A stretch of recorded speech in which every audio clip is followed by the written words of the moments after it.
So hello church, and welcome to another one of our videos, and today we've organised an interview, and this interview is with Paul Hedger, and Paul's the leader of our church, and I've got some questions to ask. We've heard quite a lot from Paul. He's preached a few times and he's introduced a few services, but I thought we'd go a little bit behind the scenes really and ask one or two more questions. So Paul's agreed to spend a little bit of time with us this afternoon. Paul, thank you for being with us. You've told us some things you don't like about lockdown, not seeing your grandchildren. What things have you particularly enjoyed, if you've enjoyed anything? Oh, no, I've really enjoyed lockdown. I feel a bit embarrassed that I have, and there's much I don't like about it, but we've enjoyed each other's company, my wife and I. I think we've benefited greatly from it. We've enjoyed the garden and the farm. I think wildlife has enjoyed lockdown, and we've had a very pleasant time. The weather's been fantastic, and I have to say that just the privilege of where we live is an absolute delight. I feel for those that are stuck in a flat, isolated, on their own, maybe with young children. Completely different experience. If I'm honest, it has been an immense pleasure and just a really refreshing time for us. And yes, I am embarrassed about that, but I have to be honest and say it's been great. There's going to be an impact on the nation, isn't there? We see the Chancellor spending a lot of money. We see the economy struggling. How do you see what the virus might do to the nation? I would really like to think that it would wake the nation up to a new set of values. I fear our ability to revert back the moment everything is all right. But just the interest there's been in online church from the nation is I think people are looking for different values. And I think, that is a good thing out of a very bad thing. I think it's made us value things that reach beyond the material. And so I'm hoping that it will make us rethink our value set. If it does, that's a good thing. It's great. I mean, the church in the UK, maybe it'll change the church in the UK. We saw the blessing video, even the Prime Minister commenting on that. Yeah. And I think for the first time in hundreds of years, we've had to stop Sunday services. It's kind of an emergency stop, which has possibly made the church reflect. What changes do you think will come out of this for the church nationally? I think it's made us think about our own value set as to what we do, why we do it. It's been a real shock to us to have to switch from sort of very normal church that we've got used to doing it online. That has been challenging. But the period has extended now to the point of saying, the traditions are almost fraying at the edges.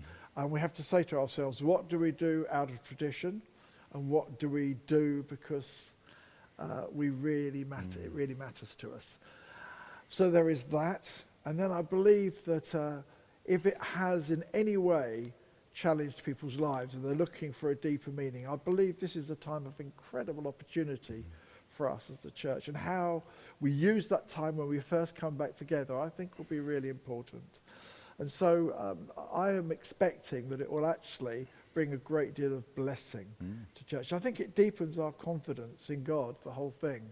And the response and feedback that we've had has been really encouraging. I guess in the early days we were dismayed not to meet as a church, and a lot of talk about kind of demonic activity, and this was kind of an assault on the church. Perhaps more recent times people have kind of thought they've seen God's hand in some of this stuff and about what's happening and the chance for some of the things you've talked about. In the heavens, how do you see that playing out? It's a big question, Paul. Yeah. It is. It's the $100. Everybody wants an answer to that question. I mean, putting it in its simplest form, is coronavirus from Satan or is it from God? And the answer is yes or no. I wouldn't dare to answer that emphatically because I would be frightened of being misunderstood. I think it's really challenging. If you listen to read the story of Job, and then ask yourself, was Job's problems from God or from Satan? You could on one hand say it was entirely from Satan. There's no question that he appeared before God and asked permission. It is also true that God called him and suggested it. What we do know is we know that we live in a world that is hurtling towards darkness. And this coronavirus has challenged our value set. And it's also undermined some really evil stuff. With it, church has been challenged, lives have been challenged, families have been challenged. Tragically, people have died. And the way the Lord directed us at first to close our services, the way that he spoke to us, in fact, we closed our service before it was compulsory. And I believe that it shows us that God knows exactly what he's doing if we listen. And I believe he knows exactly what he's doing now. And although I don't know that I've heard his voice clearly say this, I feel that what he's saying is, world, will you listen to me? I read in the Psalms this morning. It's a hard question just to answer succinctly. I wish I could give you a one-liner. But the psalm I read this morning, God said he speaks to the nations, he silences the nations. And just as in the Old Testament, when David wrote those words, nations had to bow to the authority of God. People like Nebuchadnezzar had to bow to the authority of God. That hasn't changed. Nothing has changed. And we've got a whole world that needs to stop and consider that this is God's world and he has the right to do what he wants to do. Wow. So for evil or for good, I believe the whole thing rests in the hand of God and we need to trust him. And always in the past, when God has addressed nations that are wandering from his purposes, people suffer. That is tragic. But how else does he call for our attention? I've no doubt we've got an enemy that is playing around and messing with people's lives. But in the end, I trust completely in the God that rules the nations, the worlds, the planets. And I believe that he will bring us great good over what the enemy meant for evil. Wow. Great answer to a quite difficult question.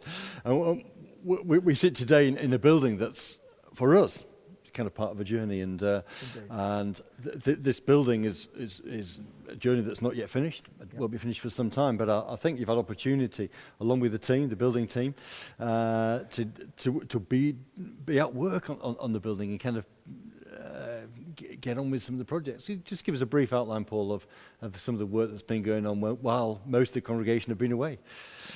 Yeah, I wish we had made more progress. It's been challenging. Getting hold of materials is difficult. We're often, even now, we're just waiting for delivery of materials and finding it hard to know how to make progress. But we have. So we have toilets that are finished.